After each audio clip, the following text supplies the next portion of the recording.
છો બધા મજામાં ને તમારા બધાનું સ્ટડી ટેલર ધ હાર્દિકમાં ખૂબ જ સ્વાગત છે। આજે આપણે એક અત્યંત મહત્વનો ટોપિક જે છે એના વિશે ચર્ચા કરીશું। વારંવાર તમે ઘણી બધી પરીક્ષાઓ આપતા હશો। આપણે એવી પરીક્ષાઓની વાત કરશું કે જે MCQ બેઝડ છે, એટલે કે જેમાં 4 ઓપ્શન આવતા હોય અને એના આધારે જે છે પ્રશ્નોના જવાબ આપવાના આવતા। ઘણી બધી વાર એવું થતું હોય કે તમને પરીક્ષામાં જે પ્રશ્ન જે છે એનો જવાબ ન આવડતો હોય। અહીંયા હું થોડી વાત કરું, એ કોઈ પણ પરીક્ષા હોય, SSC, કેન્દ્ર સરકારની, રાજ્ય સરકારની, પંચાયત બોર્ડની, ક્લાસ 3ની, ક્લાસ 1 2ની, UPSCની, GPSCની કોઈ પણ પ્રકારની પરીક્ષા હોય તો તમે એક વસ્તુ નોટ કરશો। અને એમાં પણ આપણે ખાસ કરીને વાત કરીએ તો UPSC GPSC લેવલની વાત કરીએ અથવા તો જે હાઈ લેવલની પરીક્ષા હોય એટલે કે ક્લાસ 1 2 અથવા તો જે આપણે ક્લાસ 1 2 લેવલની જે પરીક્ષા હોય, આ બધાની અંદર આપણે જોઈએ ને તો તમને ખ્યાલ હશે UPSC અને GPSC આની અંદર તમે મેરિટ જોશો તો તમને ખ્યાલ હશે કે મેરિટ અરાઉન્ડ 50%ની આજુબાજુ હોય છે। 50%ની આજુબાજુ મતલબ કે UPSCનું જે પ્રિલિમ્સનું પેપર જે છે ને એ 200 માર્કનું હોય તો એનું મેરિટ જે છે ને એ 100ની આજુબાજુ રહેતું હોય, મતલબ કે મેરિટ 50% રહેતું। GPSCમાં તો 2 પેપર આવે પ્રિલિમ્સની અંદર, ક્લાસ 1ની વાત કરીએ તો એમાં 200 માર્કના 2 પેપર આવે એટલે કે ટોટલ 400 માર્ક હોય। 400માંથી મેરિટ જે છે એ 110થી લઈને તો 150ની આજુબાજુ રહેતું હોય છે, અમુક વાર એની કરતાં વટી જાય તો આ તો 50% કરતાં ઓછું રહેતું હોય છે। આપણે ગણતરી લઈને ચાલીએ કે માની લો કે 400માંથી તમારે 200 માર્ક આવી જાય ને એટલે કે તમે રાજા, તો તમે શું થઈ જાઓ, તો તમે GPSC પ્રિલિમ્સ જે છે એ પાસ થઈ જાઓ। તો આપણે એ વાત કરીએ કે ભાઈ આ પ્રિલિમ્સ જે છે એ પાસ કઈ રીતે કરવી, આપણે એક અત્યંત મહત્વની વસ્તુ જોઈશું। આ બધી જે અઘરા લેવલની પરીક્ષા આવે GPSC, UPSC અને ક્લાસ 1 2 લેવલની, તો એ બધાની અંદર તમે જોયું હોય તો તમને એક વસ્તુ જાણી અને નવાઈ લાગશે કે આ બધી પરીક્ષાની અંદર માત્ર 10થી લઈ 20 અથવા તો મેક્સિમમ 25%, માત્ર 25% ક્વેશ્ચન જ એવા હશે, 25% ક્વેશ્ચન જ એવા હશે કે જે તમને પરફેક્ટ આવડતા હશે। ભલે ગમે એવો ટોપર હોય, ગમે એટલું વાંચેલું હોય, ગમે એ વ્યક્તિ હોય, પણ GPSC અને UPSC કે જેમાં અઘરા લેવલના પ્રશ્ન પૂછાતા હોય તો એમાં મેક્સિમમ 25% પ્રશ્નો એવા હશે કે જે તમને પરફેક્ટ આવડતા હોય, બાકીના 75% એવા હોય કે જે તમને પરફેક્ટ ન આવડતા હોય। કોક એવું કહે કે હું ન માનું તો એ આપણે થોડું સાબિત કરીએ અને જોઈએ કઈ રીતે। કારણ કે સમજો UPSCનું પેપર હશે તો એમાં 100 પ્રશ્ન પૂછાશે, તો 100માંથી ખાલી વધુમાં વધુ 25 પ્રશ્ન એવા હશે જે તમને પરફેક્ટ આવડતા હશે। પરફેક્ટ ઇન ધ સેન્સ અહીંયા આપણે સમજીએ, કારણ કે તમને ખ્યાલ હશે GPSC UPSC લેવલની પરીક્ષા જે છે એમાં સ્ટેટમેન્ટવાળા ક્વેશ્ચન જે છે એ વારંવાર પૂછાતા હોય। હવે સ્ટેટમેન્ટવાળા ક્વેશ્ચનની આપણે થોડું ઉદાહરણ લઈએ। માની લો કે 1 2 3 4 4 સ્ટેટમેન્ટ આપેલા છે। 4 સ્ટેટમેન્ટમાંથી તમને 2 સ્ટેટમેન્ટ જે છે એ ખબર છે કે ભાઈ 2 સાચા છે અને ત્રીજા ચોથા વિશે તમને કંઈ ખબર જ નથી, સાચું છે કે ખોટું છે એ ખબર નથી, પણ આ 2 સ્ટેટમેન્ટના આધારે તમે option A B C D એટલું બધું એલિમિનેટ થતું નથી।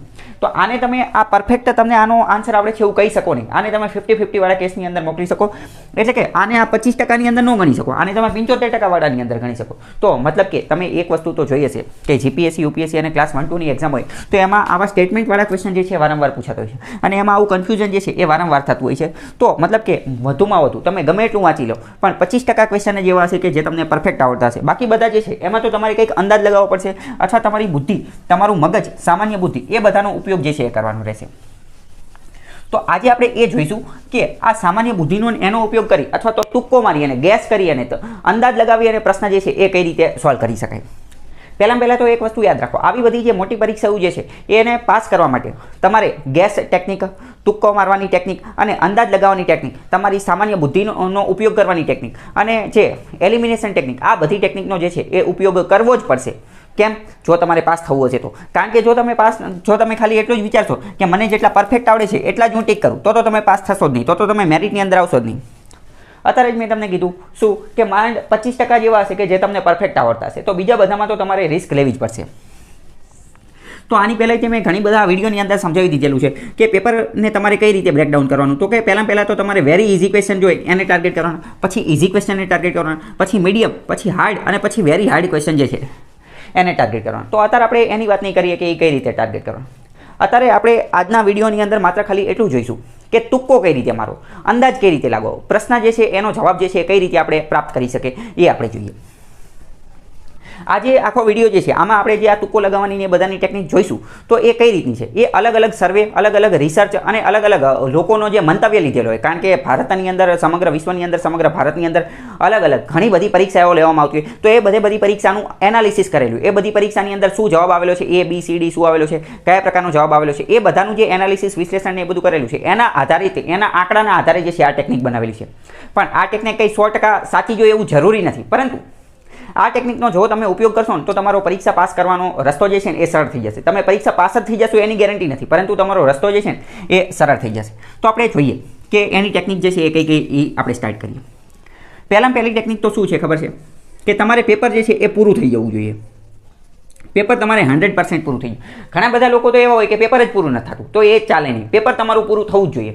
કારણ કે ઘણી બધી વાર કેવું થતું હોય કે તમે પેપર શરૂ કર્યું તો શરૂઆતના 20-30 પ્રશ્ન જે છે ને એ ખૂબ જ અઘરા હોય, લાસ્ટના પ્રશ્ન જે છે ને એ પણ અઘરા હોય. તો આવા બધાની અંદર શું થાય કે તમે અઘરા પ્રશ્નો જે છે ને એની અંદર ઘણો બધો ટાઈમ વેસ્ટ કરી નાખો. તો એના કારણે પાછળ અથવા તો વચ્ચે જે પ્રશ્નો સહેલા આપેલા છે કે જે તમે પહેલી જ નજરે જોઈ નથી એ જવાબ ટીક નાખો, બી જવાબ કે એકદમ સહેલા કે જેને આપણે લો હેંગિંગ ફ્રૂટ કહીએ, તો એવા પ્રશ્નો જો તમારી નજરમાં જ આવતા નથી તો પછી એ માર્ક તો તમારા પરબારા જતા રહ્યા. તો પેપર તમારું ગમે એમ રીતે જે છે પૂરું થવું જોઈએ. પેપર પૂરું કરવા માટે તમારી જે છે ખાસમ ખાસ પ્રેક્ટિસ હોવી જોઈએ.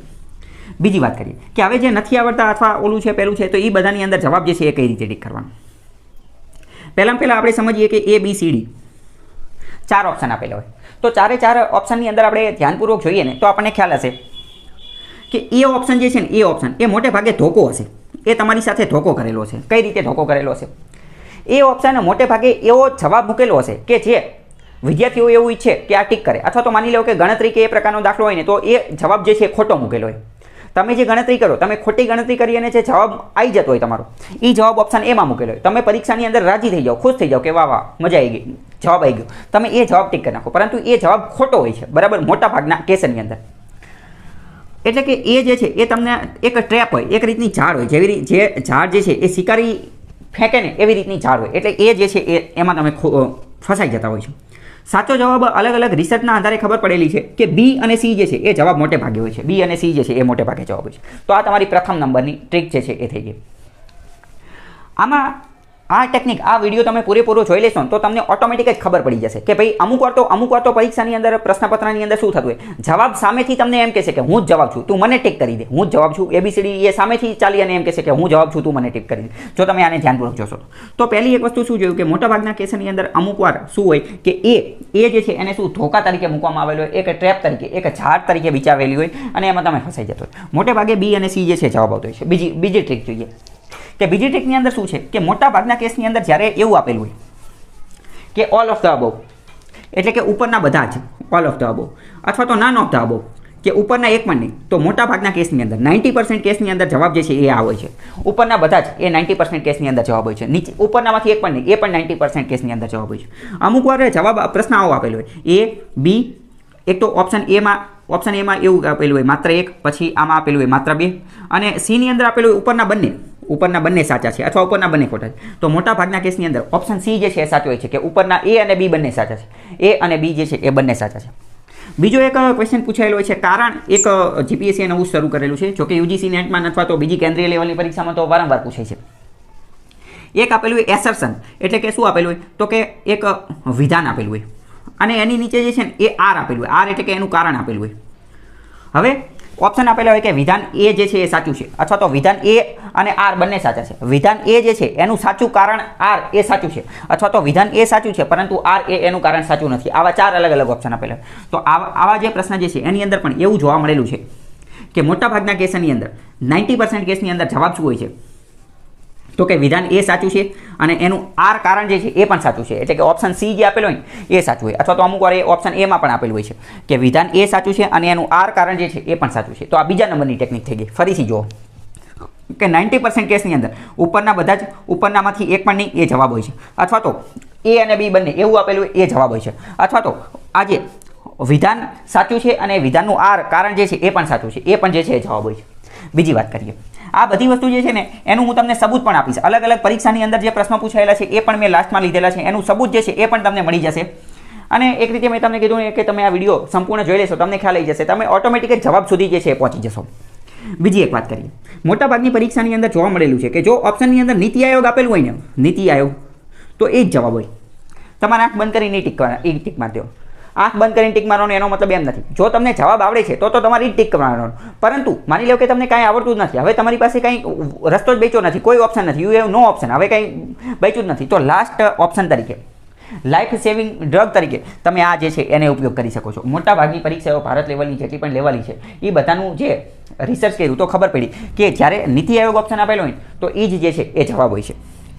બીજી વાત કરીએ કે બીજું કઈ વસ્તુ છે. બીજી અમુક વસ્તુ કેવી હોય કે બીજી વાર અમુક લેવલે જોઈએ ને તો અમુક એક્સ્ટ્રીમ લેવલના શબ્દો જે છે આપેલા એક્સ્ટ્રીમ જે વિધાન, અહીંયા આપણે હવે થોડી પહેલાં વિધાનવાળા વાક્યોની વાત કરીએ. ઘણા બધા લોકો જે છે ને એ આ વિધાનવાળા વાક્યોથી ડરતા હોય, ખાસ કરીને તો જે ક્લાસ 3ની તૈયારી કરતા હોય અને પછી જે છે એ ક્લાસ 1 2ની અંદર અપગ્રેડ થયા હોય, ધીમે ધીમે જીપીએસસી યુપીએસસીની તૈયારી કરવાનું શરૂ કરેલું હોય, તો એ વિધાનવાળા વાક્યો જે છે ને એનેથી ડરતા હોય. કેમ? કારણ કે ક્લાસ 3ની તલાટી ને જુનિયર ક્લર્ક ને પરીક્ષા હોય તો એમાં તો શું હોય, જય માતાજી ABCD ચારમાંથી જે કદો ઓપ્શન હોય એમાં કંઈ વિધાનને કંઈ લેવા દેવાનું હોય.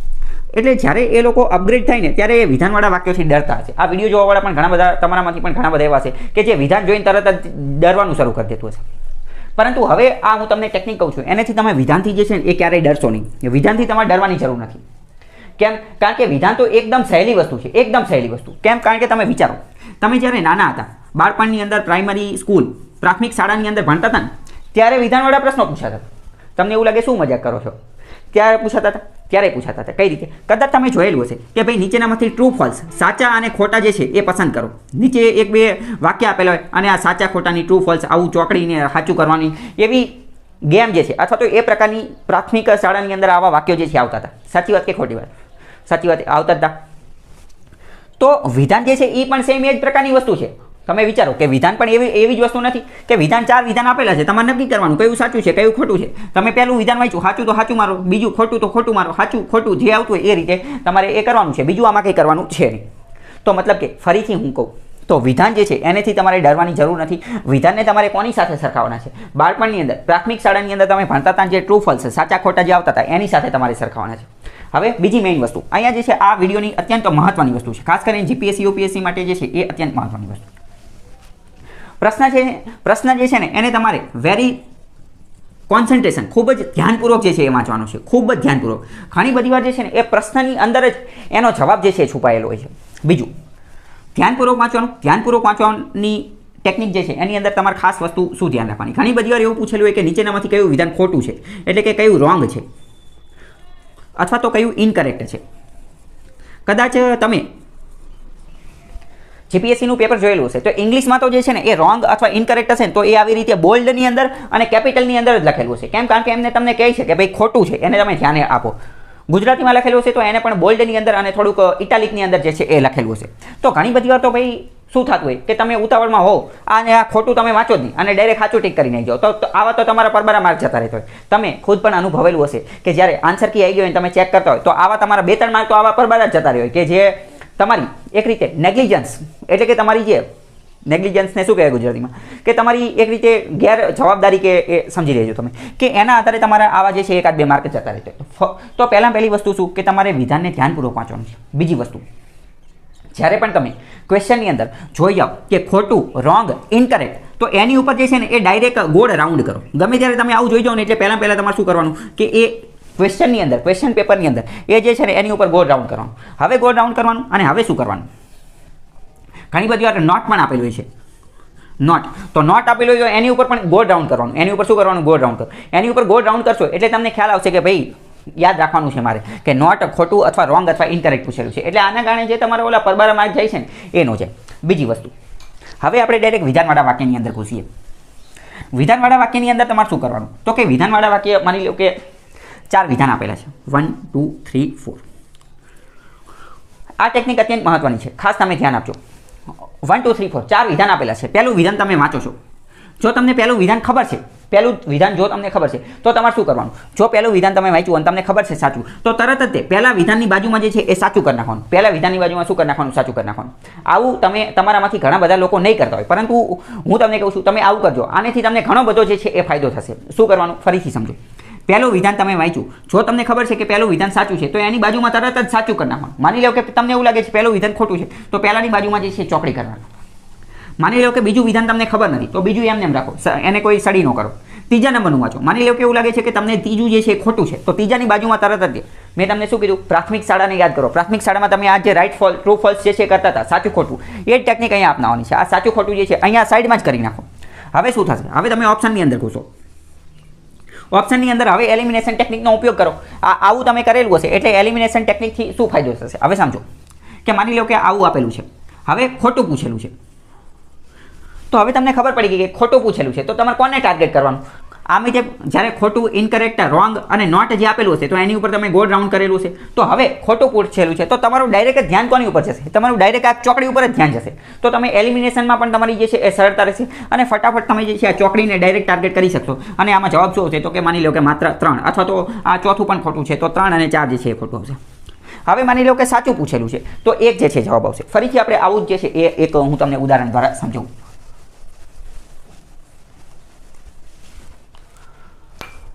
માની લો કે 4 વિધાન આપેલા છે 1 2 3 4. પહેલું વિધાન માની લો કે તમે વાંચ્યું, તમને ખબર પડી કે સાચું છે. બીજું વિધાન તમે વાંચ્યું, તમને ખબર પડી કે ખોટું છે. ત્રીજું વિધાન તમે વાંચ્યું, તમને ખબર પડી કે ખોટું છે. અને ચોથું વિધાન તમે વાંચ્યું કે સાચું છે. આવું કરવાથી ફાયદો શું થશે? આવું કરવાથી ફાયદો પહેલો એ થશે. હવે જો માની લો કે પ્રશ્ન એવો પૂછેલો છે કે નીચેનામાંથી કયું વિધાન સાચું છે, તો જવાબ શું બનશે? જવાબ બનશે માત્ર 1 અને 4. અને એવું પૂછેલું છે કે નીચેનામાંથી કયું સાચું નથી, નીચેનામાંથી કયું સાચું નથી, તો જવાબ શું બનશે? જવાબ બનશે 2 અને 3. તમને એવું લાગે એ તો અમને ખબર છે એમાં શું ફેર પડે, પણ એનાથી ઘણો બધો ફેર પડે. કદાચ તમને ખુદને જ ખબર હશે કે તમે જ્યારે નેગ્લિજન્સની અંદર આવું જે ઉતાવળ કરેલી હશે અને ખોટો ઓપ્શન ટિક કરેલો હશે ત્યારે જે છે આ પ્રકારની વસ્તુ થશે. હવે સમજો ફરીથી, જ્યારે પૂછેલું હશે કે ખોટું તો તમે ખોટા ઉપર અંડરલાઇન કરેલી હશે, ગો ડાઉન કરેલું છે અને તરત તમે 2 3 જે છે એ ટાર્ગેટ કરશો. તો આ અત્યંત મહત્વની ટેકનિક છે. આનો તમે જો ઉપયોગ કરશો ને તો તમારા 2 3 માર્ક તો આરામથી આનેથી જ બચી જશે. આ જ વસ્તુ જે છે એ જ તમારા 2 3 માર્ક જે છે એ બચાવી દેશે. આગળ હું તમને ગેરંટી સાથે જે છે એ આપણે જ્યારે હું તમને અલગ અલગ પરીક્ષામાં જે પ્રશ્નો પૂછાયેલા છે એ બતાવીશ ત્યારે પણ તમને ખ્યાલ આવશે કે આ ટેકનિક કઈ રીતે વર્ક કરે છે. હવે બીજી મેઇન વસ્તુ, જ્યારે આ જે સ્ટેટમેન્ટવાળા વાક્યો હોય ને, સ્ટેટમેન્ટવાળા વાક્ય, તો એમાં તમારે અમુક વસ્તુ ખાસ ધ્યાન રાખવાની. અમુક વાક્ય જે છે ને એ અતિશયોક્તિવાળા આપેલા હશે, અતિશયોક્તિવાળા. અમુક વાક્ય જે છે ને એ ઓનલીવાળા હશે. ઓનલીવાળા એટલે કે આને આપણે એક્સ્ટ્રીમ લેવલના વાક્યો હોય ને એ જ કહીએ. હવે સમજો, ગમે ત્યારે ઓનલીવાળું વાક્ય હોય ને તો મોટાભાગના ચાન્સ છે કે એ ખોટું હોય, મોટાભાગના ચાન્સ છે કે એ ખોટું હોય. પરંતુ તમારે એવું બ્લેન્કેટ એવી રીતે એવું વિચારીને ચાલો, પણ તમારે શું વિચારવાનું? ગમે ત્યારે ઓનલીવાળું વાક્ય હોય ને એટલે તમારે તમારા મગજ જે છે, મગજના દરવાજા ખોલી નાખવાના. તમારે મગજ શું કરી નાખવાનું? સતર્ક કરી નાખવાનું કે ભાઈ હવે તમારે આ વાક્યને ધ્યાનપૂર્વક વાંચવાનું છે અને એને અલગ અલગ બાબતની અંદર ઇમેજિન કરવાનું. પરંતુ મોટે ભાગે તો ઓનલીવાળું કેવું હોય છે? ખોટું હોય છે. બાકી અમુક વાર તો કેવું હોય? એક્સ્ટ્રીમ લેવલના વાક્ય હોય, અતિશયોક્તિ વાક્ય. અમુક તો એવા સ્ટેટમેન્ટ હોય કે જેવા હવામાં વાત કરતા હોય, એને ભાઈ રિયલ લાઈફ સાથે કોઈ લેવા દેવા જ ન હોય. આ જ્યારે હું તમને આની પ્રેક્ટિસ કરાવીશ ને લાસ્ટની અંદર ત્યારે હું તમને સમજાવીશ કે અતિશયોક્તિવાળા વાક્ય જે છે એ કેવા હોય છે. પછી આ એક્સ્ટ્રીમ અને ઓનલી વર્ડ આવે ત્યારે તમારે શું કરવાનું? તો ત્યારે તમારે સતર્ક થઈ જવાનું. પછી જ્યારે નેગેટિવ વાક્ય હોય, જ્યારે નકારાત્મક વાક્ય હોય ને ત્યારે પણ તમારે સતર્ક થઈ જવાનું. જેમ કે અમુક વાક્ય હોય કે આ જગ્યાએ આ વસ્તુ જે છે જોવા મળતી નથી, ત્યારે પણ તમારે જે શું થઈ જવાનું? એલર્ટ થઈ જવાનું અને એ વાક્યને થોડી વાર માટે વિચારવાનું. જીપીએસસી અને યુપીએસસીમાં છેલ્લા થોડા સમયથી ટ્રેન્ડ બેઝડ ક્વેશ્ચન પૂછે છે. ટ્રેન્ડ બેઝડ ક્વેશ્ચનનો મતલબ શું? ટ્રેન્ડ બેઝડ ક્વેશ્ચન મતલબ કે એવું પૂછી લે કે છેલ્લા 10 વર્ષની અંદર આપણું ફોરેક્સ રિઝર્વ જે છે એમાં સતત લગાતાર વધારો થયેલો છે, કન્ટિન્યુઅસ હાઈક એટલે કે સતત વધારો જોવા મળે છે. અથવા તો છેલ્લા આઝાદી પછી ભારતની અંદર સતત કૃષિ ઉત્પાદનોની અંદર સતત વધારો જોવા મળ્યો છે, અથવા ઉદ્યોગની અંદર સતત વધારો થયેલો છે. મતલબ કે છેલ્લા 10 વર્ષ, છેલ્લા 20 વર્ષ, છેલ્લા 30 40 50 વર્ષ આવા ટ્રેન્ડ બેઝડ ક્વેશ્ચન જે છે પૂછેલા છે. તો આવા ટ્રેન્ડ બેઝડ ક્વેશ્ચન જે છે એ મોટે ભાગે એવા વિધાન જે છે એ ખોટા હોય છે. કેમ ખોટા હોય છે તમે ખુદ વિચારો. કોઈ પણ વસ્તુ છે બરાબર, આ મોટે ભાગે ઇકોનોમીમાં પૂછાતા હોય છે. તો ઇકોનોમીની અંદર તમે કોઈ પણ વસ્તુ જે છે વિચારો, એ ભાઈ પ્રોડક્શન હોય કે સર્વિસ સેક્ટર હોય કે કોઈ પણ હોય, તો એમાં શું થાય? તમને શું લાગે છે? સતત 10 વર્ષ સુધી કોઈ વસ્તુ જે છે, કોઈ વસ્તુનો ગ્રાફ જે છે એ સતત વધતો એવું જરૂરી છે? એવું જરૂરી નથી. એવું મોટે ભાગે તો ઇમ્પોસિબલ જ છે. કારણ કે ફ્લક્ચ્યુએશન તો આમાં વારંવાર આવતી હોય. અમુક વાર વધારો થાય, અમુક વાર ઘટાડો થાય. ક્રૂડ ઓઇલની પણ અંદર પણ સેમ એ જ વસ્તુ છે. માની લો કે અમુક વર્ષની અંદર વધારો થયો હોય, અમુક વર્ષની અંદર ઘટાડો થયો હોય, તો ટ્રેન્ડ બેઝડ ક્વેશ્ચન જે છે એ વિધાન મોટે ભાગે કેવો હોય છે? ખોટા હોય છે. કેમ? કારણ કે સતત વધારો પણ ક્યારેય થઈ શકે નહીં, સતત ઘટાડો પણ ક્યારેય થઈ શકે નહીં. પરંતુ અમુક વાર વધારો થયો હોય અને અમુક વાર જે છે ઘટાડો થયો હોય. તો આ વસ્તુ તમે શું કરી શકો? આ વસ્તુ તમે સામાન્ય બુદ્ધિથી જે છે એ જવાબ જે છે આનો આપી શકો. અહીંયા હું તમને જે છે એ આ વિધાનવાળા વાક્યની અંદર હું તમને મારો 2 રિયલ લાઈફ ઇન્સિડન્સ જે છે એ શેર કરું. મારા જીવનમાં શું થયું હતું. યુપીએસસીમાં એકવાર પ્રશ્ન પૂછાયેલો હતો કે આપણે જે મિનિમમ સપોર્ટ પ્રાઇસ, ટેકાના ભાવ જે છે ને એ કે અલગ અલગ પાક માટે જે છે એ રજૂ કરે છે સરકાર દ્વારા. મિનિમમ સપોર્ટ પ્રાઇસ જે છે રજૂ કરવામાં આવે છે. આઈ થિંક 22 યા 24 પાક માટે રજૂ કરે છે, મને અત્યારે એક્ઝેક્ટ યાદ નથી, પણ કે 22 કે 24 પાક માટે રજૂ કરે છે. આમાંના અમુક જે છે એ ખરીફ પાક હોય, અમુક રવિ પાક હોય, એવી રીતે. તો પ્રશ્ન એવો પૂછેલો હતો કે નીચેનામાંથી આ જે 22 પાક છે એ નીચેનામાંથી કયા છે? અને ઓપ્શન 1 2 3 4 5 6 યુપીએસસીમાં એકવાર આ પ્રશ્ન પૂછેલો હતો. 6 7 જેટલા પાક આપેલા હતા અને નીચે ઓપ્શન આપેલા હતા. માત્ર 1, માત્ર 2, 1 2 3, 1 2 3 4 આવા ઓપ્શન જે છે આપેલા હતા. હવે ભાઈ મારું તો આપણું તો ચોખ્ખું ગણી કે ભાઈ આપણે કયા 22 24 એટલા પાક તો આપણે યાદ ન રાખીએ. પરંતુ મેં એક વસ્તુ નોટ કરી. શું? એક પાક આપેલો હતો સોપારી. મેં નક્કી કર્યું, મેં વિચાર્યું કે ભાઈ સરકાર એટલી તો ગાંડી નથી થઈ ગઈ કે સોપારી જે છે ને એની માટે એમએસપી જાહેર કરે. કેમ? કારણ કે સોપારી એટલી કોઈ ખતરનાક વસ્તુ નથી, કોઈ રિવોલ્યુશન કે ક્રાંતિકારી વસ્તુ નથી. સોપારીથી શું થાય? તો સોપારીનો માવા ખાવા માટે, પાન ખાવા માટે એ બધા માટે ઉપયોગ કરે. તો એનેથી તો અમુકનું લોકોનું જે હ્યુમન કેપિટલ ને એ બધું આમાં નુકસાન થવાનું છે. બીમારીમાં કેન્સર ને એ બધા ઓલો મુકેશ જે છે એ મરી ગયો. અમુકનો કેન્સર દરેક પિક્ચરની અંદર પહેલાં એને બતાવી દે છે કે મરી ગયો. તો મેં કીધું સોપારી તો જવાબ આવશે નહીં. મેં જેવું સોપારીને એલિમિનેટ કર્યું ને તરત હું ડાયરેક્ટ જે છે એ જવાબ સુધી પહોંચી ગયો. ડાયરેક્ટ જ મને એકેય પાક નથી ખબર, પણ સોપારીને એલિમિનેટ કરતા તાત્કાલિક જે છે એ જવાબ સુધી પહોંચી ગયો. બીજી એક વાત, એકવાર જીપીએસસી એસટીઆઈની અંદર એક વિધાનવાળું વાક્ય જે છે એ પૂછાયેલું હતું. 3 કે 4 વિધાન આપેલા હતા. આઈ એમ નોટ શ્યોર એક્ઝેક્ટલી, પણ 3-4 જેટલા વિધાન આપેલા હતા. ક્વેશ્ચન કોની ઉપર હતો એ હું તમને કહું. થોડા સમય પહેલાં તમને ખ્યાલ હોય તો ગુજરાત સરકાર દ્વારા એવો કાનૂન બનાવવામાં આવેલો હતો કે ગુજરાતની અંદર હવે છે ને એ 24 કલાક દુકાન ખુલ્લી રહી શકશે. અમુક દુકાન જે છે ને એ 24 કલાક ખુલ્લી રહી શકશે. તો એવો એની બાબતે વિધાન આપેલા હતા 3. તો એમાં એક વિધાન એવું હતું કે હવે આ જે નવો કાનૂન આવ્યો ને એના અંતર્ગત 24 કલાક વિધાન જે દુકાન ખુલ્લી રહી શકશે ને, તો એમાં મહિલાઓ જે છે ને મહિલાઓને 24 કલાક કામ કરવા માટેની પરવાનગી આપવામાં આવે છે. મહિલાઓને 24 કલાક કામ કરવા માટેની પરવાનગી આપવામાં આવે છે. મેં વિચાર્યું ક્યારે એવું બની શકે કે મહિલાઓને 24 કલાક કામ કરવાની પરવાનગી આપવામાં આવે? હવે આપણે થોડું વિચારીએ તો પણ આપણને ખબર પડે. હવે માની લો કે આવું કરી નાખ્યું કે સતત 24 કલાક કામ કરવા માટેની પરવાનગી આપી દે તો મહિલાઓનું શોષણ થઈ જશે. તો કોઈ પણ જે મોટો અમીર વ્યક્તિ જે છે અથવા તો વેપારી છે અથવા તો જે પ્રોડ્યુસર છે, જે મેન્યુફેક્ચરર છે, એ શું કરશે? એ તો આને ભાઈ ખાવા પીવાની રિસેસ ક્યાંય આપશે જ નહીં, કોઈ રજા જ નહીં આપે. 24 કલાક લગાતાર જે છે એ કામ ધંધો જ કરે કરશે. તો મતલબ કે આવું વિધાન તો હોઈ શકે નહીં. એટલે મેં વિચાર્યું કે ભાઈ આવું તો ક્યાંય આવું પ્રોવિઝન હોય જ ન શકે, આવી જોગવાઈ હોય જ ન શકે. આમાં કંઈ વાંચવાનું કે એવું કંઈ કરવાની જરૂર નથી. તો મેં એ વિધાન જે છે એને એલિમિનેટ કર્યું. તરત જ હું જે છે જવાબ સુધી પહોંચી ગયો. મતલબ કે અહીંયા અત્યંત મહત્વની વસ્તુ શું છે? આ શું વસ્તુ છે કે આમાં તમે માત્ર અને માત્ર સામાન્ય બુદ્ધિનો ઉપયોગ કર્યો અને એના દ્વારા તમે જે છે એ જવાબ સુધી પહોંચ્યા. આવા હું તમને લાસ્ટમાં જે અલગ અલગ પરીક્ષાની અંદર જે પૂછાયેલા છે એનું હું તમને કહીશ, ત્યારે પણ હું આ તમને સબૂત સાથે સમજાવીશ કે આનો કઈ રીતે ઉપયોગ. બીજી આપણે થોડીક વાત કરીએ કે સાયન્સની અંદર, વિજ્ઞાનની અંદર અમુક પ્રકારના પ્રશ્ન પૂછાયેલો હોય, એમાં અમુક વિધાન આપેલો હોય કે મે બી, might be, May B, might be, એટલે કે કદાચ એવું વિધાન આપેલું હોય કે જે કદાચ. તો કદાચવાળા વિધાન હોય ને એ મોટે ભાગે સાચા હોય છે. જેમ કે અમુક વાર કેવું આપેલું હોય કે ફોર એક્ઝામ્પલ સમજો કે નેનો ટેકનોલોજીનો નીચેનામાંથી કઈ જગ્યાએ ઉપયોગ થઈ શકશે. હવે અલગ અલગ સેક્ટર જે છે આપેલા હોય. તો હવે સાયન્સ એન્ડ ટેકનોલોજી આ એક પ્રકારની એવી વસ્તુ છે ને કે એનો દરેક જગ્યાએ, દરેક ફિલ્ડની અંદર, દરેક ક્ષેત્રની અંદર જે છે ને એ ઉપયોગ થઈ જ શકે. અહીંયા હું તમને એક ઉદાહરણ સાથે સમજાવું. હમણાં એક મૂવી આવેલું હતું, વેબ સિરીઝ આવેલી હતી વિક્રમ સારાભાઈ ઉપર. વિક્રમ સારાભાઈને આ જે હોમી જહાંગીર ભાભાને એ બધા ઉપર એક વેબ સિરીઝ આવેલી હતી સોની લીવની, રોકેટ બોયઝ.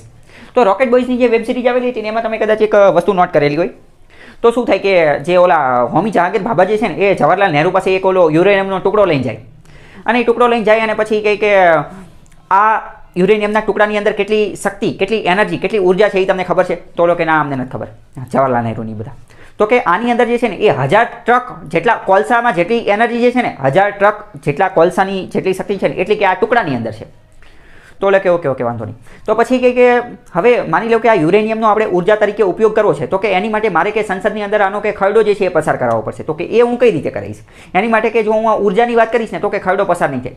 તો પછી હોમી જહાંગીર ભાભા એમ કહે છે તો એક કામ કરો કે એનર્જી, ઉર્જાની વાત છોડો, કે એનર્જીનું તમે છોડો, તો તમે એમ કહી દો કે ન્યુક્લિયર વેપન બનાવવા માટે, અણુશસ્ત્ર બનાવવા માટેનો મુદ્દો, અને અણુશસ્ત્ર કોની સાથે સંબંધિત છે? નેશનલ સિક્યુરિટી માટે. કેમ? કારણ કે જો આપણી પાસે હથિયાર આવી ગયા, ન્યુક્લિયર હથિયાર આવી ગયા, પરમાણુ હથિયાર, તો આપણી જે રાષ્ટ્રીય સુરક્ષા જે છે મજબૂત બની જશે. તો કે એક કામ કરો, તમે એનર્જીનું કહેવા જ નહીં, તમે એમ કહો કે ભાઈ આપણા રાષ્ટ્રીય સુરક્ષા માટે, રાષ્ટ્રીય સુરક્ષા આપણી પાસે બે ખતરનાક દુશ્મન છે, એનાથી બચવા માટે, રાષ્ટ્રીય સુરક્ષા માટે, રાષ્ટ્રને જે છે એ પરમાણુ સંપન્ન બનાવવા માટે જે છે એ આપણે યુરેનિયમનો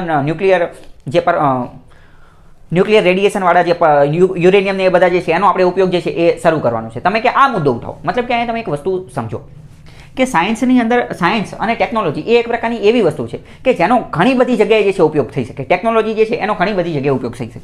ફોર એક્ઝામ્પલ એકવાર એક પ્રશ્ન પૂછાયેલો તો કે સેટેલાઇટ ટેકનોલોજી જે છે, સેટેલાઇટ ટેકનોલોજીનો કઈ જગ્યાએ ઉપયોગ થઈ શકે? તો કે એમજી નરેગામાં ઉપયોગ થઈ શકે? તો કે હા થઈ શકે. બેન્કિંગમાં ઉપયોગ થઈ શકે? તો કે હા થઈ શકે.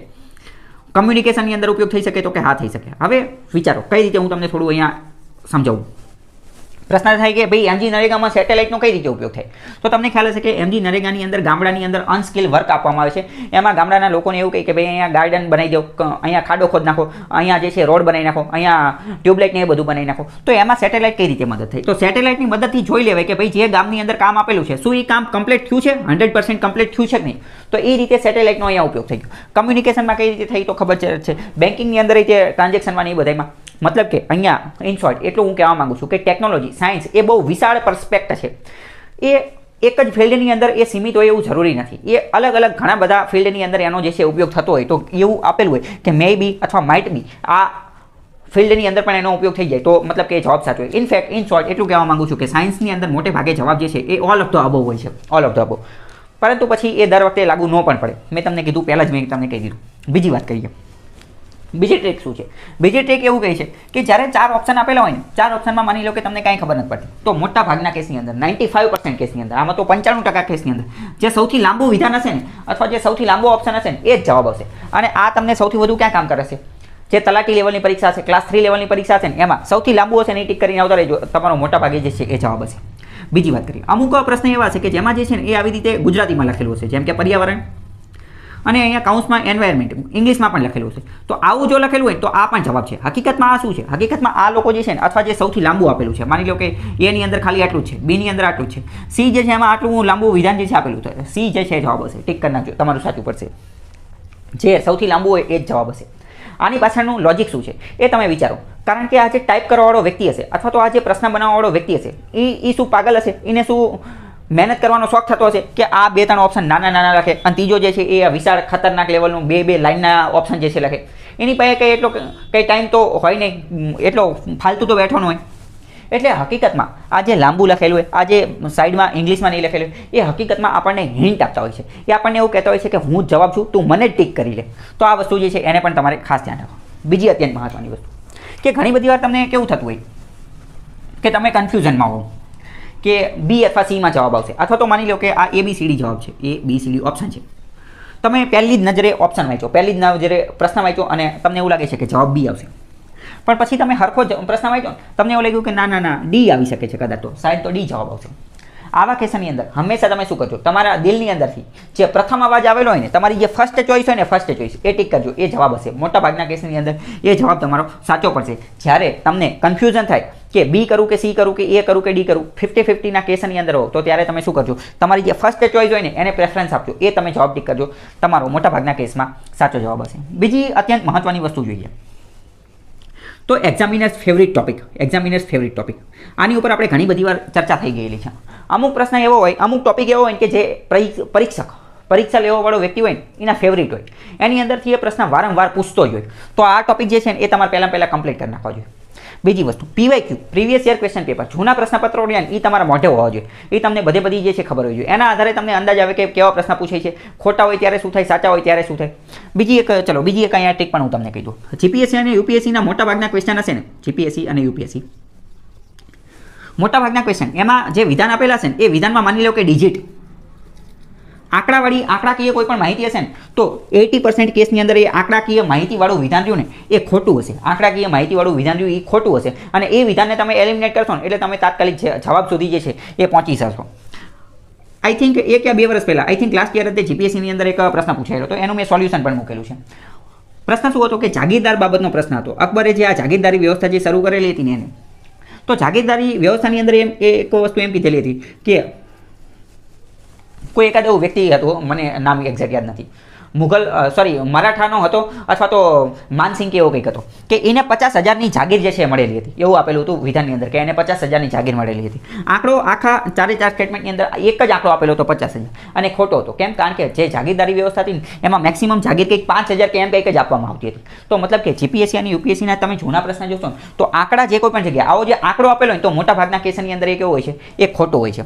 તો મતલબ કે આ તમે જૂના પ્રશ્નપત્ર જોશો ને એટલે આવું લોજિક જે છે એ તમે વ્યવસ્થિત સમજી શકશો.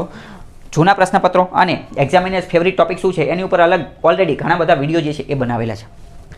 બીજી વાત કરીએ અત્યંત મહત્વની વસ્તુ કે પરીક્ષાની અંદર પેન કઈ વાપરવી, તો આનેથી પણ ઘણો ફરક પડે છે, ઇટ મેટર્સ. તો પેન તમારે કઈ વાપરવી જોઈએ? તો 2.0 વાળી એક જાડા પોઈન્ટની પેન આવે છે, 2.0નો પોઈન્ટ વાળી એ પેન તમે વાપરજો. એ પેન તમે વાપરશો તો તમારું જે ગોળ રાઉન્ડ કરવાની અંદર જે સમય જે છે એ ખૂબ જ ઓછો લાગશે. તમારે જે દુકાનવાળો અહીંયા જઈને કહેવાનું 2.0 વાળી પેન જે છે એ મૂકો. એની લિંક જે છે હું ડિસ્ક્રિપ્શનમાં આપીશ અથવા તો અહીંયા બાજુમાં તમે જોઈ શકો છો. બીજી વાત કરીએ મેથ્સ, ગણિત જે છે ગણિત, એની અંદર પણ અમુક આ પ્રકારની ટ્રીક અને ટેકનિક જે છે એ લાગતી હોય છે. એની માટે હું અલગથી જે છે એ ક્યારેક વિડીયો બનાવીશ.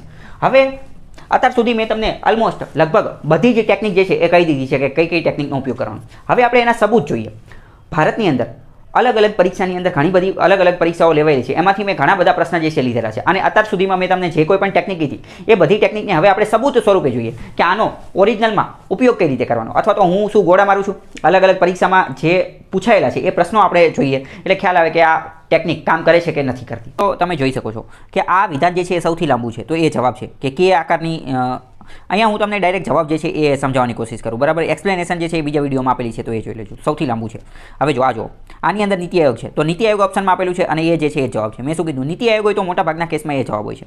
અહીંયા જો આ બે વિધાન આપેલા છે અને બંને વિધાન જે છે એ સાચા છે. મોટાભાગના કેસમાં એવું હોય છે કે બંને વિધાન જે છે એ સાચા છે. હવે અહીંયા જો અહીંયા એક જો અહીંયા મેં શું કરેલું છે કે આ બે વિધાન આપેલા છે તો મેં તમને શું કીધું કે જેવું તમે વિધાન વાંચો ને એટલે તરત જ તમે એની બાજુમાં જે છે ને આ કરી નાખો, એની બાજુમાં જ કરી નાખો સાચું છે કે ખોટું છે. તો કે 1930માં તેમને ગણિતશાસ્ત્રમાં નોબેલ પ્રાઇઝ એનાયત કરવામાં આવ્યો. તો ભાઈ સામાન્ય બુદ્ધિ છે, નોબેલમાં તો આ ગણિતમાં તો નોબેલ આપવામાં જ નથી આવતું. તો બીજું જે છે ખોટું છે. અહીંયા ડાયરેક્ટ જ તમને ખબર પડી જાય. આગળ બીજી વાત કરીએ કે આઈસીટી માટે નીચેના વિધાનો જે છે એ ધ્યાને લો, બરાબર. તો બંને વિધાન સાચા છે. આઈસીટી આ ટેકનોલોજીની બાબત છે તો ટેકનોલોજીની અંદર જે છે એ બંને વિધાન જે છે એ સાચા છે. આગળ વાત કરીએ બીજું પણ અહીંયા હું તમને જો ટેકનિક કહી દઉં. આ ક્લાસ 3 લેવલની પરીક્ષામાં ખાસ કામ આવશે. ગમે એ જગ્યાએ તમે જુઓ અને એમાં માની લો કે ભારત લેવલની પરીક્ષા હોય અથવા કોઈ પણ હોય ને એમાં જો ગુજરાત ઓપ્શનમાં આપેલું હોય ને, ગુજરાતની પરીક્ષા તમે આપતા હોય અને જો ગુજરાત ઓપ્શનમાં આપેલું હોય તો તમારે ટિક કરી નાખજો, સાચું પડશે. ગુજરાત ઓપ્શનમાં આપેલું હોય તો ગુજરાત ટિક કરી નાખજો. બીજું અહીંયા પણ જો કે સાયન્સ બિહાઇન્ડ સૂર્ય નમસ્કાર પુસ્તકના લેખક કોણ છે, તો આ સૌથી લાંબુ આ છે. તમે ખુદ વિચાર કરો કે ભાઈ આ નાના છે અને આ સૌથી મોટું છે. અહીંયા તમને એવું નથી લાગતું કે આ આન્સર સામેથી ચાલીને તમને એવું કહે છે કે તું મને ટિક કરી લે, હું જવાબ છું. આગળ જો અહીંયા મેં તમને કીધું કે એ નિવેદન એટલે કે એસર્શન અને કારણ એટલે કે રીઝન. તો એમાં પણ મેં તમને શું કીધું, મોટા ભાગમાં એ તથા આર બંને સાચા છે અને આર એનું સાચું સ્પષ્ટીકરણ છે. મોટા ભાગના 90% કેસની અંદર આ જે છે ને એ જવાબ હોય છે કે એ અને આર બંને સાચા હોય અને આર એનું સાચું સ્પષ્ટીકરણ હોય છે. આગળ વાત કરીએ કે અહીંયા પણ જો સૌથી લાંબુ જે છે આ છે. તો સૌથી લાંબુ હોય ને મોટા ભાગના કેસમાં જે છે એ જ જવાબ હોય છે. આગળની વાત કરીએ જો નીતિ આયોગ. અહીંયા મેં તમને શું કીધું, કોઈ પણ જગ્યાએ નીતિ આયોગ તમે જોઈ જાઓ તો નીતિ આયોગ જે છે એ જ જવાબ હશે મોટા ભાગના કેસની અંદર. આગળ જોઈએ શું કહે છે નીતિ આયોગ. જો અહીંયા પણ નીતિ આયોગ જે છે તો નીતિ આયોગ જે છે જવાબ હોય છે. નીતિ આયોગનું વાળું તમે ટિક કરશો તમે ક્યારેય વાંધો આવશે નહીં. અહીંયા પણ તમે જોઈ શકો છો જો આ એક પ્રશ્ન પૂછેલો છે તો કેન્દ્ર સરકારની અમૃત યોજના. તો સૌથી લાંબુ જો સૌથી લાંબુ જે હશે મોટા ભાગના કેસની અંદર એ જ જે છે એ જવાબ હશે. આની અંદર જુઓ તમે કે આની અંદર પણ જો સ્વામિત્વ યોજના. તો સૌથી લાંબુ કયું છે? સૌથી આ બધા એકદમ નાના છે, એકદમ એક શબ્દની અંદર પૂરા થઈ જાય અને આ સૌથી લાંબુ છે. આગળનો બીજો પ્રશ્ન જોઈએ. બીજી અત્યંત મહત્વની વસ્તુ, જ્યારે પણ આંકડા આવે ત્યારે હંમેશા એલર્ટ થઈ જાવ, સતર્ક થઈ જાવ. મેં તમને કીધું જીપીએસસી યુપીએસસીમાં મોટા ભાગે તો શું હોય છે, આંકડાવાળું ખોટું હોય. ત્યાં પણ નીતિ આયોગ જવાબ છે. તો નીતિ આયોગ જ્યાં પણ આપેલું હોય તો એ તમારે જવાબ ટિક કરી નાખવાનો. અહીંયા જુઓ આની અંદર પણ તમે જુઓ સૌથી લાંબુ જે છે એ જવાબ છે. આ જે છે સૌથી લાંબુ છે અને ઈદ તો જે છે એ જવાબ છે. આગળનું જુઓ અહીંયા શું અત્યંત મહત્વની વસ્તુ, રીડ કેરફુલી ઓબ્ઝર્વેશન.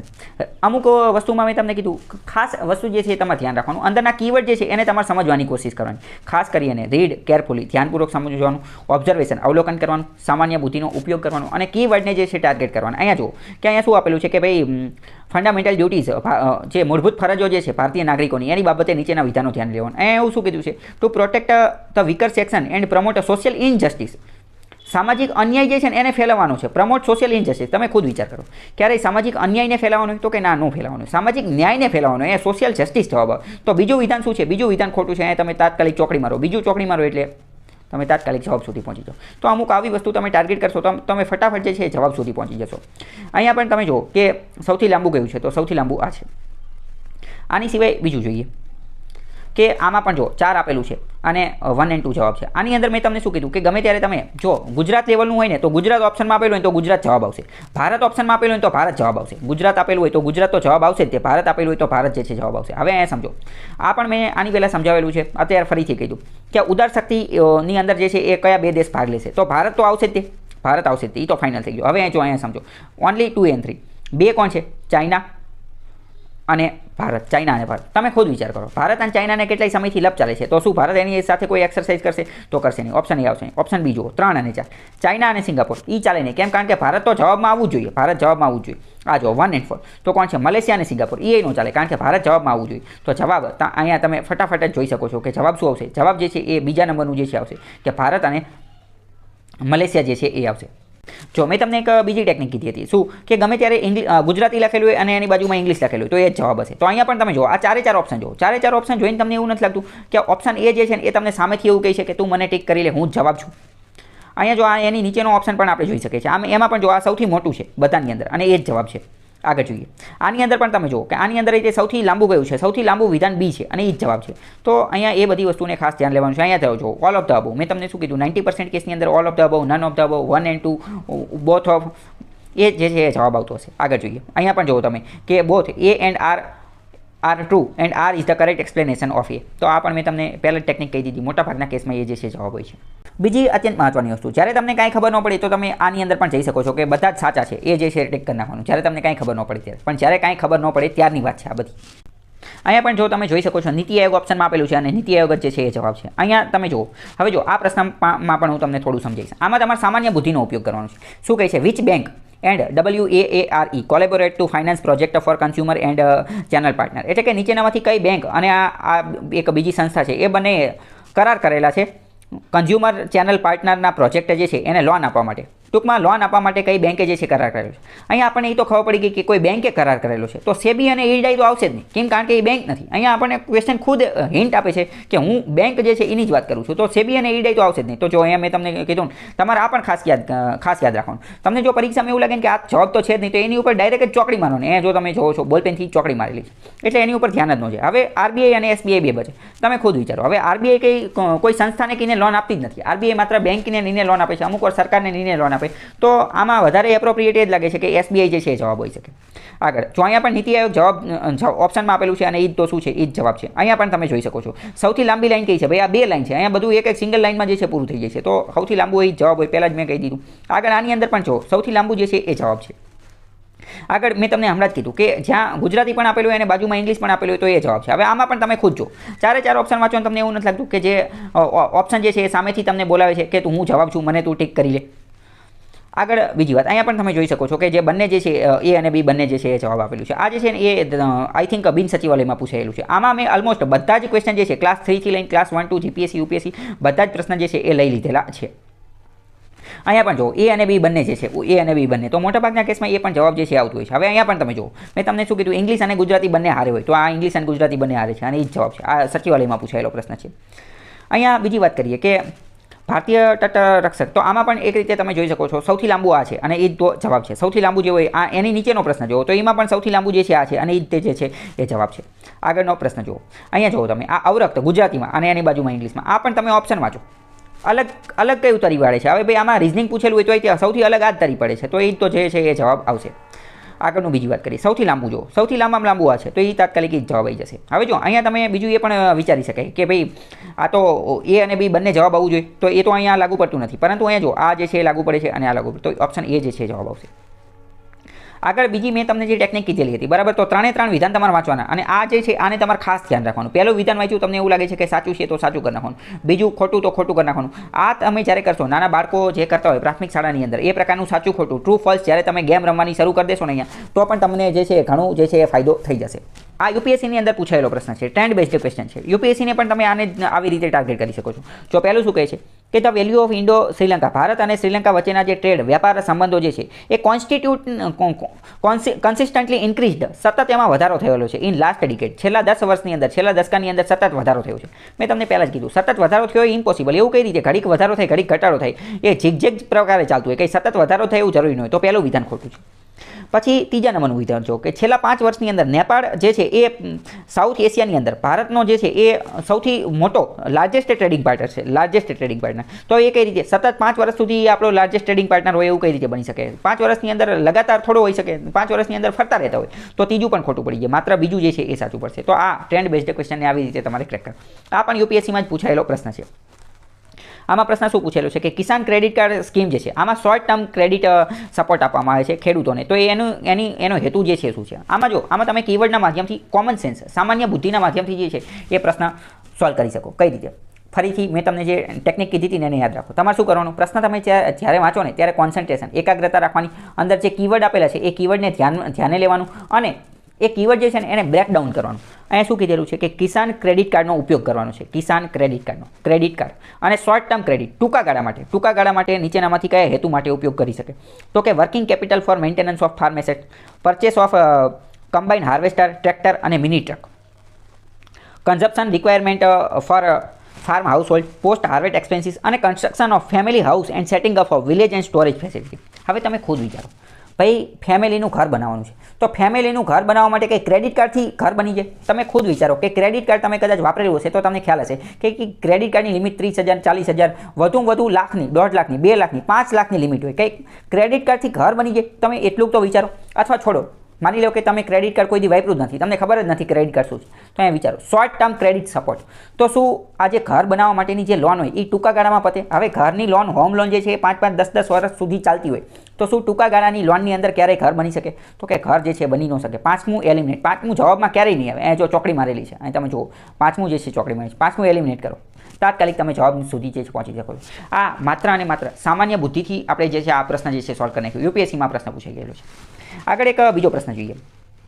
જો આમાં પણ શું પૂછેલું છે કે the percentage share of rural area in the workforce steadily increased, કે ગ્રામ્ય વિસ્તારની અંદર જે વર્કફોર્સ જે છે એમની ટકાવારીમાં સ્ટેડીલી સતત વધારો થયેલો છે. મેં પહેલાં જ કીધું કે સતત વધારો, સતત ઘટાડો એ બધા ખોટા જોઈએ, એ વિધાન મોટે ભાગે ખોટા જોઈએ. આના આધારે તમે આ પ્રશ્નની અંદર પહોંચી શકો. આ પણ યુપીએસસી 2020ની અંદર પ્રશ્ન પૂછાયેલો છે.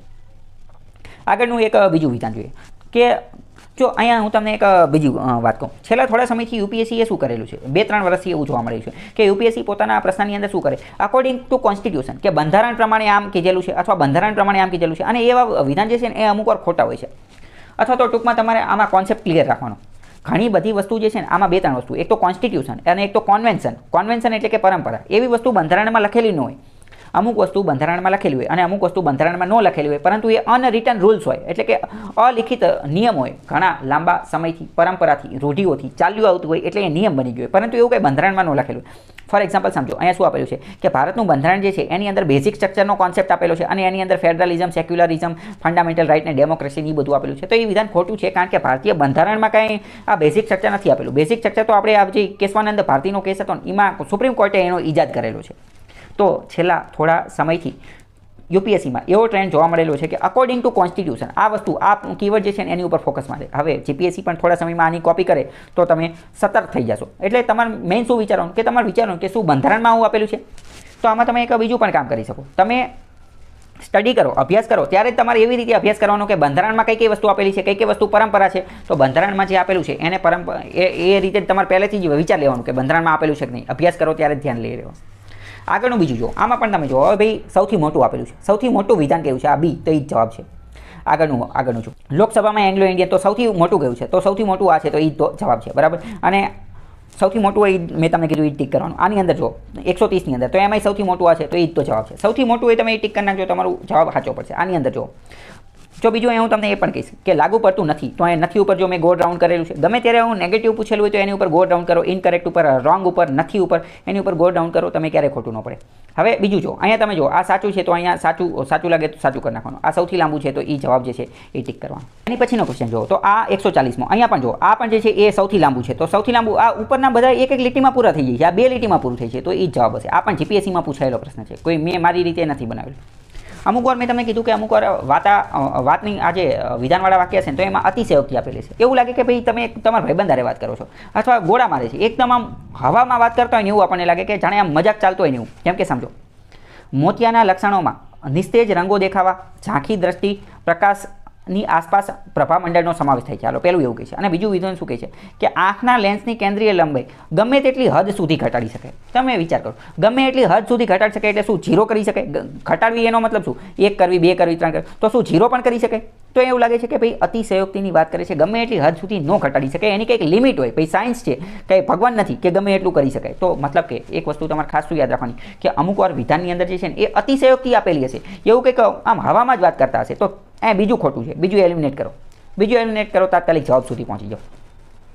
આગળનું વિધાન છે, આમાં પણ જો અતિશયોક્તિ આપેલું છે. આમાં જો 3જા નંબરનું વિધાન જો કે સેશન્સ ન્યાયાધીશ કોઈ પણ કેસમાં મહત્તમ સજા તરીકે આજીવન કારાવાસ આપવાની સત્તા ધરાવે છે. હવે તમે વિચાર કરો, કોઈ પણ કેસમાં ભાઈ આજીવન દીધી, કોઈ માની લો ખાલી પાકીટ ચોર્યું છે, અથવા તો માની લો કે ખાલી કોકને લાફો માર્યો છે, એવો કેસ આવ્યો છે, અથવા તો માની લો કે કોકને ગાયડું દીધી છે, ખાલી કંઈક ટ્રાફિકનું સિગ્નલ તોડ્યું છે, એવો કેસ છે, તો શું એમાં આજીવન કારાવાસની લીધે? થોડુંક તો વિચાર કરો, આ જે કીવર્ડ જે છે એને ટાર્ગેટ કરો અને વિચારો કે ભાઈ આ અતિશયોક્તિ વાત કરે છે, મોટી મોટી હવામાં વાતો કરતા હોય એવું ચાલે છે.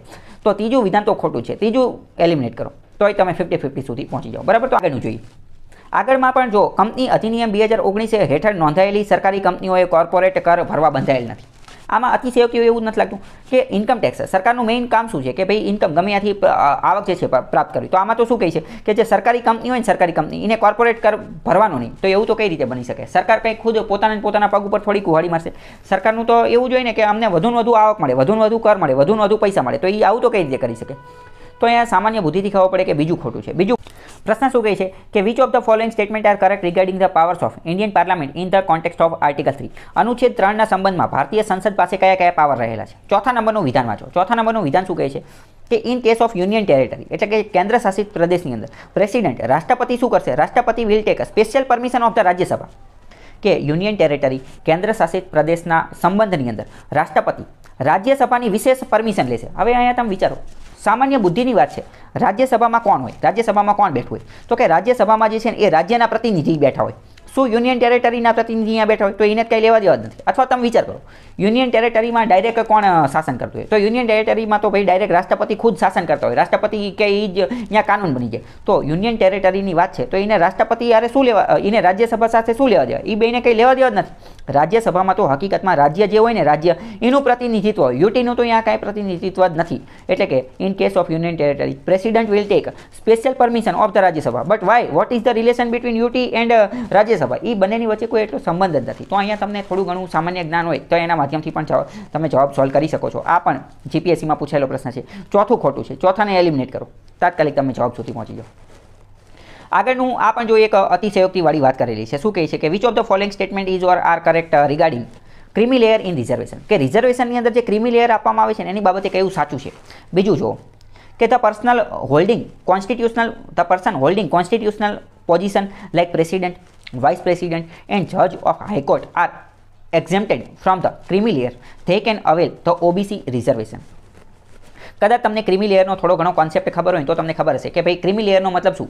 કે અમુક વ્યક્તિઓને અનામત જે છે રિઝર્વેશન જે છે મળતું હોય, પરંતુ જે વ્યક્તિ પાસે ક્રીમી લેયર છે ને ક્રીમી લેયર એને અનામત મળે. પરંતુ માની લો કે જેની પાસે ક્રીમી લેયર નથી તો એને અનામત ન મળે, એને અનામત મળે નહીં. ટૂંકમાં જેની પાસે ક્રીમી લેયર નથી એને અનામત ન મળે.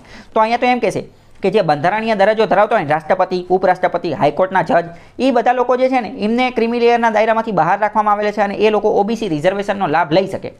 હવે તમે ખુદ વિચારો, રિઝર્વેશન કોને આપવામાં આવે? અનામત કોને આપે? જે દબાયેલા લોકો હોય, જે કૂચડાયેલા લોકો હોય, કે જેને ભાઈ યોગ્ય પ્રતિનિધિત્વ ન મળેલું હોય, કાંઈ એમની પાસે કંઈ ખાવા પીવા કંઈ હોય ને એને આપવામાં આવે. જેને યોગ્ય સ્થાન મળેલું નથી એને આપવામાં. હવે આ હાઈકોર્ટના જજ, આ પ્રેસિડેન્ટ, રાષ્ટ્રપતિ એ ઓબીસી રિઝર્વેશન માટે કંઈ ભીખ માંગે, આ ઉપરાષ્ટ્રપતિ એ કંઈ ભીખ માંગે. મતલબ કુછ બી આમાં એટલી અતિશયોક્તિવાળું વાક્ય અહીંયા અંદર ઠોકી દીધેલું છે કે અંદર જોઈને જ તે સામાન્ય બુદ્ધિનો ઉપયોગ કરીને ખબર પડી જાય કે ભાઈ રાષ્ટ્રપતિ, ઉપરાષ્ટ્રપતિ, હાઈકોર્ટના જજ એને ભાઈ ઓબીસીના રિઝર્વેશનની એટલી ન જરૂર પડતી હોય. એમનો પગાર લાખો રૂપિયાની અંદર પગાર પાડતા હોય, એની સિવાય બીજું આડાવડા 2 નંબરની આવક નહીં બધું આવતું, એમને ઓબીસી રિઝર્વેશનની ન જરૂર પડે. તો બીજું ખોટું છે. બીજું ખોટું કરો તમે તાત્કાલિક જવાબ સુધી પહોંચી જાઓ. આગળનું એક વિધાન જોઈએ કે which of the following statement is correct regarding effects of national emergency. રાષ્ટ્રીય કટોકટી જે છે એની બાબતે વિધાન જે છે એ ધ્યાને લેવાના છે. બીજા નંબરનું વિધાન જુઓ કે during emergency the president can issue ordnance on state subject even if parliament is in session. એટલે ટૂંકમાં એવું કહેવા માંગે છે કે કટોકટીની પરિસ્થિતિ દરમિયાન રાષ્ટ્રપતિ રાજ્ય યાદીના વિષય ઉપર પણ ઓર્ડિનન્સ વટહુકમ બહાર પાડી શકે છે. ક્યારે? જો પાર્લામેન્ટ સંસદ સત્તામાં છે ને સંસદ સત્રમાં છે તોય તે જે છે ને એ વટહુકમ બહાર પાડશે. તમે ખુદ વિચાર કરો. તો પાર્લામેન્ટ શું કરશે? પાર્લામેન્ટ હું સજાવટ હાટું મૂકેલી છે. બીજું વિધાન તમને જોઈને જ ખબર પડે છે કે ભાઈ વટહુકમ બહાર પાડવાનું કામ કોનું છે. વટહુકમ ક્યારે બહાર પાડે? જ્યારે પાર્લામેન્ટ સત્રમાં નથી ત્યારે, સંસદ સત્રમાં નથી. તો સંસદ સત્રમાં છે તો પાર્લામેન્ટ શું લેવા, તો પ્રેસિડેન્ટ જે છે શું લેવા જે છે ઓર્ડિનન્સ બહાર પાડશે. તો અહીંયા તાત્કાલિક ખબર પડી જાય કે બીજું જે છે એ ખોટું છે. આગળના વિધાન જોઈએ તો આગળની અંદર પણ અહીંયા અમુક પ્રકારની અતિશયોક્તિ આપેલી છે. જેમ કે Indian ocean is the smallest ocean. Hind મહાસાગર જે છે સૌથી નાનામાં નાનો મહાસાગર છે. તો એને તમે એલિમિનેટ કરો તો તમે તાત્કાલિક જવાબ સુધી પહોંચી. એ વિધાન ખોટું છે. અહીંયા ચોકડી મારી દેવાની ખોટું હોય તો. પછી શું કહે છે કે India is the largest wheat producing country in the world. એટલે કે સમગ્ર વિશ્વની અંદર ભારત જે છે એ સૌથી વધુ ઘઉં ઉગાડે છે. તો આ પણ અતિશયોક્તિની વાત કરે છે. હવામાં વાત કરે છે ભાઈ ભારતમાં ખુદનું પૂરું નથી થતું. ખુદના ઘઉં જે છે આપણે અમુક વાર બહારથી મંગાવવા પડે છે. તો સૌથી વધુ ક્યાંથી મંગાવતો હોય? તો ચોથું ખોટું છે. ચોથું ખોટું કરો તાત્કાલિક જવાબ સુધી જે છે એ તમે પહોંચી જાઓ. આગળ જોઈએ એક શું આપેલું છે તો કે કોડ ઓન વેજીસ 2019. જે વેજ એટલે કે વેતન માટેના નિયમો આવેલા હતા 2019ની અંદર 4 અલગ અલગ પ્રકારના લેબર કોડ આવેલા હતા એની બાબતે વિધાન આપેલું છે. ચોથા નંબરનું વિધાન જો કે only employees working on monthly basis are covered under this scheme. એટલે કે માત્ર જે માસિક એટલે કે મહિનાના લેવલે જે પગાર લેતા હોય અથવા તો મહિનાના કામથી જે કામ ધંધો કરતા હોય એને જ આ કોડની અંદર ધ્યાને લેવામાં આવેલા છે.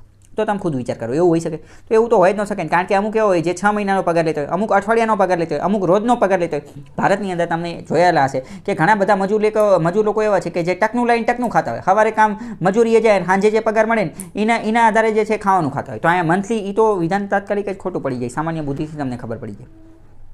આગળ બીજો પ્રશ્ન જોઈએ. હવે જો આ પણ પ્રશ્ન જે છે એ એકદમ સામાન્ય બુદ્ધિનો પ્રશ્ન છે. આમ લાગે કે ભાઈ કેટલું ખતરનાક લેવલ. અહીંયા આપેલું છે નેશનલ ડિજિટલ લાઇબ્રેરી, અહીંયા આપેલું છે નેશનલ એકેડેમિક ડિપોઝિટરી, અહીંયા આપેલું છે ઈ યંત્ર અને અહીંયા આપેલું છે ઈ શોધ સિંધુ. અહીંયા તમે ધ્યાન કરો કે ઈ યંત્ર અને હવે અહીંયા આ ધ્યાનપૂર્વક વાંચશો ને તો તમને ખ્યાલ આવશે. હું ડાયરેક્ટ તમને જવાબ કહું છું, બધું અત્યારે સમજાવતો નથી. અહીંયા એક વસ્તુ આપેલી છે robotics to incorporate robotics in engineering education. યંત્રનો સંબંધ કોની હારે છે તમે ખુદ વિચારીને કહો. માની લો કે આમાંનું તમને કાંઈ જ ખબર નથી, ખાલી એટલી ખબર હોય કે યંત્રનો સંબંધ રોબોટ સાથે છે, એન્જિનિયરિંગ સાથે છે, તો તમને તાત્કાલિક એટલી તો ખબર પડે ને કે ત્રીજું જે છે ને એમાં બી આવશે. ત્રીજામાં બી ગોતો, ત્રીજાની અંદર બી ખાલી આ એકની અંદર જ. તાત્કાલિક તમે જવાબ સુધી જે છે એ પહોંચી જશો. આગળનો આ પણ એક પ્રશ્ન જે છે એ પૂછાઈ રહેલો છે. હવે જો અહીંયા બીજું પણ હું તમને એક વાત કહેવા માંગીશ. અમુક વાર આવા પ્રશ્ન જે છે પૂછી રહ્યો, અથવા તો અમુક વાર દિવસના આધારે પ્રશ્ન જે છે પૂછી રહ્યો, દિવસના આધારે. આ દિવસના આધારે જ પ્રશ્ન પૂછી રહ્યો છે. તો એમાં તમારે શું કરવાનું? મોટાભાગના કેસની અંદર એવું જોવા મળેલું છે કે તાજેતરમાં જે દિવસ ગયેલો હોય ને એ જ દિવસ જે છે જવાબ આવતો હોય. ફોર એક્ઝામ્પલ, આ જો એક પ્રશ્ન પૂછી રહ્યો છે કે consider the following facts. It is N ancient Hindu વૈદિક ફેસ્ટિવલ. ભારતનો પ્રાચીન હિન્દુ વૈદિક ધર્મનો તહેવાર છે અને આ સોલાર ડેટી સૂર્ય અને જે શાસ્તી દેવી જે છે એને સમર્પિત છે અને પ્રતિહાર અથવા તો સૂર્ય શાંતિ જે છે, સૂર્ય સશાંતિ એની તરીકે ઓળખાય છે. તો આ કયા તહેવારની વાત કરે છે, કયા ફેસ્ટિવલની વાત કરે છે? તો આવા કેસની અંદર શું કરવાનું? જે નજીકના ભવિષ્યમાં જે તહેવાર ગયેલો હોય, નજીકના ભૂતકાળની અંદર જ જવાબ હોય. તો આનો જવાબ છઠ પૂજા આવે. હવે છઠ પૂજા હજી હમણાં જ ગયેલો છે, બરાબર? તો તમને કાંઈ ખબર ન પડે, અથવા તો અમુક તહેવાર આપેલો હોય તો એ નજીકમાં જ ગયેલો હોય, તમને એવું લાગે કે 2-3 દિવસ પહેલાં, અઠવાડિયા 15 દિવસ પહેલાં આ તહેવાર ગયો તો આ જવાબ આવી શકે. તો તમારે ટીક કરી નાખવાનું. અથવા અમુક દિવસ પૂછેલો હોય અને એ દિવસની અંદર એ તમને ખબર ન હોય અને એ નજીકનો દિવસ આપેલો હોય. ઓપ્શનની અંદર માની લો કે ફોર એક્ઝામ્પલ સમજો કે 1 ડિસેમ્બરે તમારું પેપર છે અને 1 ડિસેમ્બરની આજુબાજુનો કોઈ ઓપ્શન આપેલો હોય તો તમારે ટીક કરી નાખવાનું. પછી એવું નહીં કહેવાનું કે બધા 1 ડિસેમ્બરની આજુબાજુમાં જતા, તો પછી એવામાં કંઈ થઈ ન શકે. આપણે કે બધાની કંઈ ટ્રીક ન હોય. આગળ બીજી વાત કરીએ. એક પ્રશ્ન શું પૂછેલો છે કે સૂર્ય પર થતા ધડાકા આપણે સાંભળી શકતા નથી, કારણ કે સૂર્ય પર ધડાકા ધીમેથી થાય છે. પૃથ્વી પર વાતાવરણ છે, પૃથ્વી પર ખૂબ જ ઘોંઘાટ હોય છે, પૃથ્વી અને સૂર્ય વચ્ચે શૂન્ય અવકાશ છે. હવે આ પ્રશ્ન એકવાર ટેટમાં પૂછાઈ ગયેલો છે. મેં તમને કીધું, મેં ઓલમોસ્ટ બધી જ એક્ઝામ જે છે એ કવર કરી લીધેલી છે. જ્યારે સાયન્સ રિલેટેડ ક્વેશ્ચન પૂછાય તો તમારે એક બીજી વસ્તુ પણ ધ્યાન લેવાની. કઈ વસ્તુ? કે જે સાયન્ટિફિક રીઝન હોય ને, સાયન્ટિફિક વૈજ્ઞાનિક જે લાગતું હોય ને, વિજ્ઞાનને અનુરૂપ લાગતું હોય ને, એને તમારે ધ્યાન લેવાનું. આમાં તમે થોડુંક ધ્યાન પૂરો કે સૂર્ય પર થતા ધડાકા આપણે સાંભળી શકતા નથી, કારણ કે સૂર્ય પર ધડાકા ધીમેથી થાય છે. ધીમેથી મતલબ કે એનો અવાજ ધીમો છે. તમને શું લાગે આ જવાબ હોઈ શકે? ભાઈ આ કોઈ નાનું બાળક કોઈક વાત કરતું હોય ને, કે કોઈ અભણ વ્યક્તિ વાત કરતો હોય ને, એવું ફીલ થાય છે. પછી એમ કહે છે પૃથ્વી પર વાતાવરણ છે. ત્રીજા નંબરનું શું કહે છે કે પૃથ્વી પર ખૂબ જ ઘોંઘાટ હોય છે. આ કોઈ વાત છે? તમે ખુદ વિચારો કે ભાઈ પૃથ્વી ઉપર ઘોંઘાટ છે, એના કારણે સૂર્યના ધડાકા જે છે એ આપણે સાંભળી શકતા નથી. આ જવાબ હોઈ શકે. આ કોઈ મજાકમાં વાત કરતું હોય એવું લાગે છે. અને ત્રીજા નંબરનું જુઓ કે સૂર્ય અને પૃથ્વી વચ્ચે શૂન્ય અવકાશ છે. તો આ જવાબ આવશે. કેમ? કારણ કે આ થોડુંક વૈજ્ઞાનિક લાગે છે. જે સાયન્ટિફિક રીઝન લાગતું હોય તો એને તમારે ટીક કરવાનું. આ થોડુંક ભાઈ વૈજ્ઞાનિક લાગે છે. આ ભાઈ ધડાકા ધીમેથી થાય છે અને પૃથ્વી ઉપર ખૂબ જ ઘોંઘાટ હોય છે. આ તો કોઈ નાના બાળકો અથવા મજાકમાં જે કોમેડી બનાવતા હોય ને, કોમેડી વિડીયો, એવું લાગે છે કે કોમેડી વિડીયોની રીલ્સ બનાવતા હોય. તો શું તમારે ખાસ ચૂઝ સાયન્ટિફિક રીઝન, વૈજ્ઞાનિક કારણ જે છે એને તમારે ધ્યાન લેવાનું. આગળનું એક એ જ પ્રકારનું વિધાન જોઈએ. જમીનમાં હવા રહેલી છે તે સાબિત કરવા માટે, જમીનમાં હવા રહેલી છે તો એ સાબિત કરવા માટે શું કરવું? તો કે માટીના ઢેફાને, અહીંયા ટેકા નહીં આવે, માટીના ઢેફાને પ્લાસ્ટિકની થેલીમાં હવા ચુસ્ત રીતે બંધ કરી અને તડકામાં મૂકો, એવું કહે છે. બીજું એમ કહે છે માટીનું જે ઢેફું જે છે ને એને ચાળણીથી ચાળો. ચાળણીથી ચાળવાથી હવા સાબિત થઈ જાય. આ કોઈ મજાકની વાત લાગે છે. આગળનું જો, કાચના ગ્લાસમાં પાણી લઈ તેમાં માટીનું ઢેફું નાખો તો શું થાય? એ તો ઓગળી જાય, એને હવાને શું લેવા દો? પછી માટીના ઢેફાને સુતરાઉ કાપડ વડે ચાળો. સુતરાઉ કાપડ વડે ચાળવાથી શું થાય? તો આને કંઈ લેવા દો. જો અહીંયા આપણું બીજું લોજિક પણ પહેલાં તો કામ કરે છે. સૌથી લાંબુ આ છે તો જવાબ આ જ આવશે, સૌથી લાંબુ આવશે. પરંતુ અહીંયા તમે વિચારો કે માટીના ઢેફાને ત્યારે પ્લાસ્ટિકની થેલીમાં હવાચુસ્ત રીતે, તમે વિચાર કરો હવાચુસ્ત શબ્દ ક્યારે વપરાય? હવાચુસ્ત જેને ઇંગ્લિશમાં કહેવાય એર ટાઈટ. હવાચુસ્ત શબ્દ જે છે ને એ વિજ્ઞાનની ભાષામાં જ વપરાય, બીજી એક ભાષામાં વપરાતો જ નથી. તો જ્યારે પણ સાયન્ટિફિક ટર્મ તમને દેખાય તો એ તમારે ટેક કરવાની. આનો મતલબ શું છે કે ભાઈ હવાચુસ્તની અંદર બંધ કરશું એને તડકામાં તો તડકો એની ઉપર પડશે, તો એની ઉપર અમુક પ્રકારની પ્રોસેસિંગ થશે, અમુક પ્રકારની કેમિકલ રિએક્શન થશે, પ્રક્રિયા થશે. તો એના આધારે જે છે એ આપણને ખબર પડશે. આગળનો એક બીજો પ્રશ્ન જોઈએ કે સીધી પ્રજા મૂળે કોના વંશજ છે? તો મેં તમને કીધું ને કે ભાઈ અમુક વાર આવું જે કાઉન્સમાં આપેલું હોય પહેલાં જો સૌથી લાંબુ પણ આ છે અને અમુક વાર આવું કાઉન્સમાં આપેલું હોય તો આપણને જોઈને ખબર પડી જાય કે આ ઓપ્શન એ જે છે ને એ સામેથી આપણને બોલાવે છે કે તું મને ટીક કરી લે.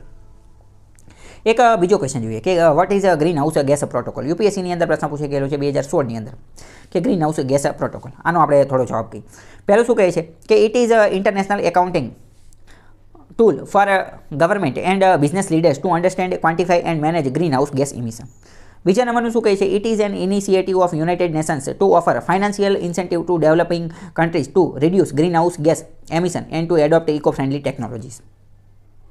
ત્રીજા નંબરનું શું કહે છે કે it is an intergovernmental agreement ratified all the members of the. હવે જો અહીં તમે થોડું સમજો, બીજા નંબરનું વિધાન તમે સમજો. બીજા નંબરનું શું કહે છે કે આ ગ્રીન હાઉસ ગેસ પ્રોટોકોલ જે છે ને આ યુનાઇટેડ નેશન્સ દ્વારા શરૂ કરવામાં આવેલી એક પહેલ છે જેના અંતર્ગત ફાઇનાન્શિયલ ઇન્સેન્ટિવ જે ડેવલપિંગ કન્ટ્રીઝ જે છે ને એમને ફાઇનાન્શિયલ ઇન્સેન્ટિવ એટલે કે નાણાકીય પૈસા આપવામાં આવશે. તમે વિચારો શું યુનાઇટેડ નેશન્સ એટલું અમીર છે કે એ ડેવલપિંગ કન્ટ્રીઝને પૈસા આપી શકે? એની પાસે એટલા પૈસા છે પહેલાં? તો અહીંયા જોઈને આપણને ખબર પડે કે આ બીજું જે છે ને હવામાં વાત કરતા હોય એવું લાગે છે. એમની ખુદની પાસે એટલા પૈસા નથી તો એ ક્યાંથી આપે? તો બીજું ખોટું છે. હવે ત્રીજા નંબરનું સમજો કે it is an intergovernmental agreement ratified by all members of the countries United Nations. ત્રીજા નંબરનું એવું કહે છે કે યુનાઇટેડ નેશન્સના જેટલા પણ સભ્યો જે છે ને 193 એ બધાએ જે છે એને રેટિફાઈ કરી નાખ્યું છે, બધાએ એની ઉપર સહી કરી નાખ્યું છે. તો તમે ખુદ વિચારો ભાઈ, તમે ખુદ 5-10 ભાઈબંધ ભેગા થયા હોય અને હોટલમાં શું ખાવાનું મંગાવું એની અંદર તમે 10 જણા જે છે એ સહમત નથી થઈ શકતા. તો અહીંયા તો 200 દેશ છે, 200 દેશ કોઈ એક બાબત ઉપર સહમત થાય એ શું તમને યોગ્ય લાગે છે?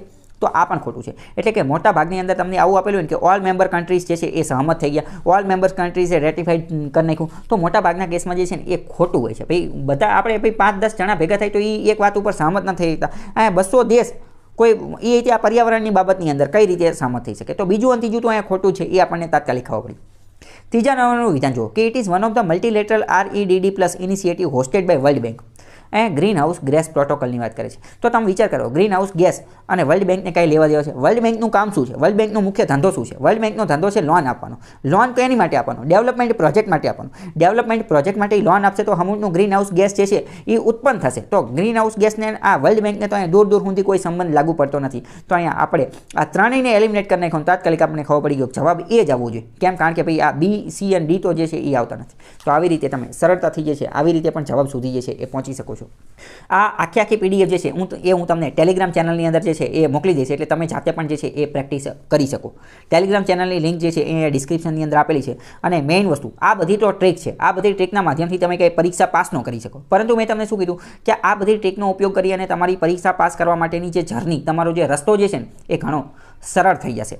અને બાકી તો ઘણી બધી મેં તમને શું કીધું કે પ્રેક્ટિસ એ મેઇન વસ્તુ છે. MCQ વાળી પરીક્ષાની અંદર તમારે વધુ જે છે એ પ્રેક્ટિસ કરવાની. જેટલી વધુ પ્રેક્ટિસ કરશો ને એટલા તમે જે છે જવાબની વધુ નજીક પહોંચો. મોક ટેસ્ટ આપવાની અથવા અલગ અલગ પરીક્ષાવાળા જેમ કે ઇનસાઇટવાળા જે છે ને એ ભાઈ રોજે ડેલી MCQ મૂકતા જોઈએ છે, 5-5, 10-10 MCQ. એની પ્રેક્ટિસ કરશો તો પણ તમને જે છે એ ઘણો ફાયદો થશે. બીજી અત્યંત મહત્વની વસ્તુ, MCQ વાળી જે પરીક્ષા જે છે ને એ એક રીતે ટ્રીકવાળી પરીક્ષા છે. એકવાર તમને પ્રિલિમ્સ પાસ કરતા આવડી ગયું ને, એકવાર તમને એ ચાવી મળી ગઈ ને, આ એક પ્રકારની ચાવી છે. એકવાર તમને પ્રિલિમ્સ પાસ કરવાની ચાવી મળી ગઈ ને પછી તમારી ક્યારેય પ્રિલિમ્સ જે છે એ અટકશે નહીં. કારણ કે આ એક ટ્રીક છે, એ ચાવી તમને એકવાર મળી ગઈ પછી તમારે ક્યારેય વાંધો આવશે નહીં. અને આવી ચાવી હું દર વખતે જ્યારે પણ પરીક્ષા લેવાય ને તો એ પરીક્ષાનું પેપર સોલ્યુશન મૂકું છું. એ પેપર સોલ્યુશનની અંદર પણ હું વારંવાર આવી ચાવી જે છે એ દેતો હોઉં છું. તો તમે એ પેપર સોલ્યુશન જે છે એ પણ જોઈ શકો છો. અત્યારે પણ ઘણા બધા પેપર સોલ્યુશનના પ્લેલિસ્ટ જે છે એમાં તમે જોઈ શકો છો. અને બીજી કોઈ પણ પરીક્ષા માટે અત્યંત મહત્વની વસ્તુ શું છે? PYQ previous year question paper અને એક્ઝામિનર્સ ફેવરિટ ટોપિક કે એક્ઝામિનરનો અમુક ફેવરિટ ટોપિક હોય. આ બે શું છે એની ઉપર અલગ અલગ ઘણા બધા વિડીયો બનાવેલા છે.